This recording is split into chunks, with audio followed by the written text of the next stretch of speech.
calculations, drew his T-shirt back over his broad, ravaged torso, and straightened his sunglasses. The engines roared reassuringly at the touch of the starter, and he gunned the boat fast into a long arc to pick up his passengers at the end of the breakwater known as Veliki Mol. As he tied up at the jetty, Marin picked out the two Englishmen waiting for him. They were tanned and fit, and wore matching shorts and sunglasses. His immediate thought was that they were homosexuals.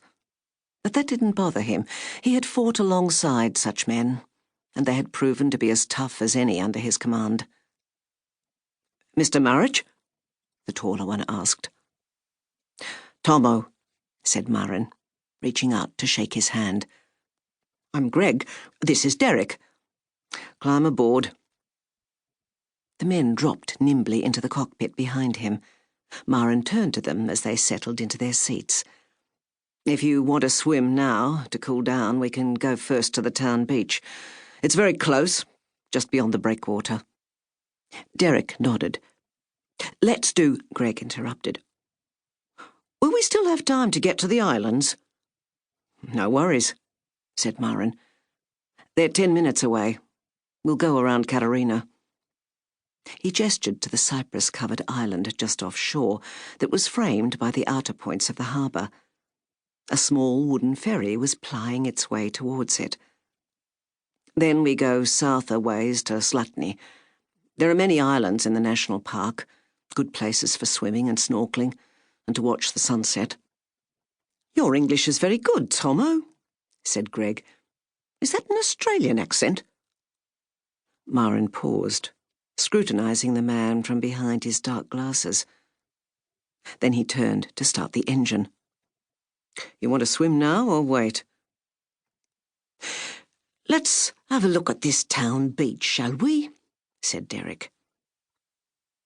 Marin tied onto a buoy, fished out masks and snorkels for his passengers, and watched them dive in and stroke powerfully towards the town beach.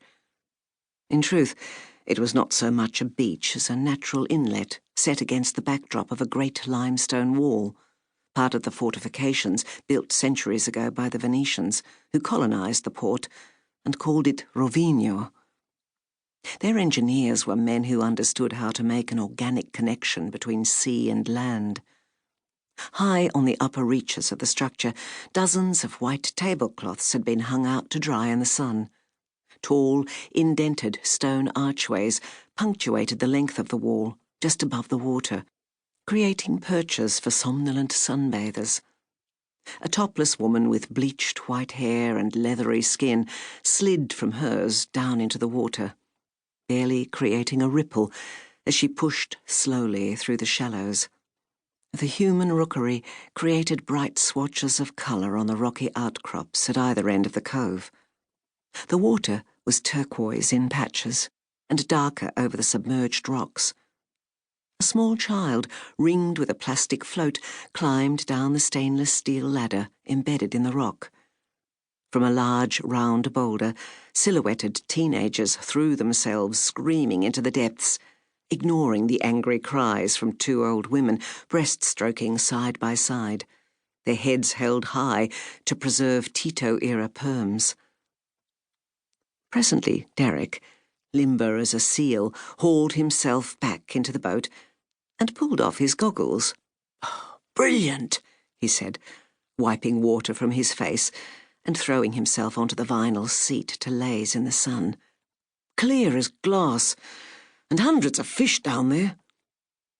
Greg came over the stern rail and stood, spare and toned, dripping onto the deck as he towelled his hair dry. He edged his way into the front cockpit, standing a little too close to Marin as he dried the rest of him. "So, where are you from, Tomo?" he asked. "I live here." "Oh, lucky man," said Derek, opening his eyes. "Were you born in Revenge?" Marin shook his head. "I just washed up here one day." "So where were you born then?" the taller one persisted. "What is this, Greg?" said Marin. 20 questions? Oh, just making conversation.